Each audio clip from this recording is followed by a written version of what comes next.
নমস্কার, আমি রুমা। খাবার খেলা চ্যানেলে আপনাদের সবাইকে স্বাগত। আজ আমি রান্না করব পাঁঠার মাংস দো পেঁয়াজা। এবার পাঁঠার মাংসর মধ্যে এবার দিয়ে দিচ্ছি জিরে ধনের গুঁড়োর সাথে আদা, কাঁচা লঙ্কা, রসুন পেস্ট করে।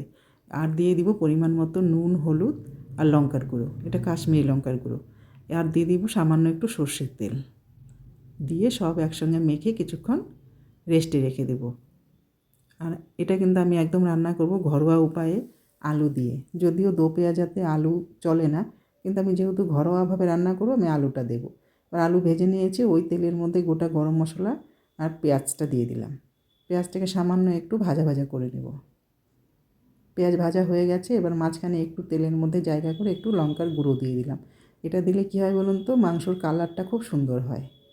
এবার মিশিয়ে নিয়ে এর মধ্যে আমি যে মাংসটা মেখে রেখেছি ওটা দিয়ে দিলাম। এবার পেঁয়াজের সাথে মাংসটাও খুব ভালো করে মিশিয়ে নেব। মিশিয়ে নিয়ে সামান্য একটু রান্না করে নেব। এবার মেশানো হয়ে গেছে। ঢাকা চাপা দিয়ে একটু রান্না করার পর এর মধ্যে আমি টমেটো দিয়ে দিলাম টমেটোটা। এবার আরেকটু কষিয়ে নিব। নেওয়ার পর কিন্তু আমি এর মধ্যে যে আলু ভেজে রেখেছিলাম ওটা দিয়ে দিব। কষানো অনেকটাই হয়ে আসছে। নতুন আলু একটু আগে দিলেই ভালো হয়, নয়তো খুব শক্ত থাকে। এবার আলুটা দিয়ে দিলাম।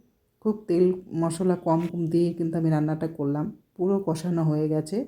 এর মধ্যে এখন আমি দিয়ে দিব দুটো বড় সাইজের পেঁয়াজ, বড় বড় টুকরো করে দিয়ে দিব। আর দিয়ে দিব লঙ্কা। এবার একবার ফোড়নে আমি পেঁয়াজ দিয়েছিলাম, এবার আমি কাঁচা পেঁয়াজটা দিয়ে খুব ভালো করে আরেকটু কষিয়ে নিয়ে গরম মশলার গুঁড়ো দিয়ে দিলাম। আমার রান্নাটা প্রায় শেষের দিকে। আপনারা দেখে বলবেন কেমন হয়েছে। যদি ভালো লাগে লাইক, কমেন্ট আর পারলে একটা শেয়ার দিবেন। আপনারা আমার পাশে থাকবেন। টাটা।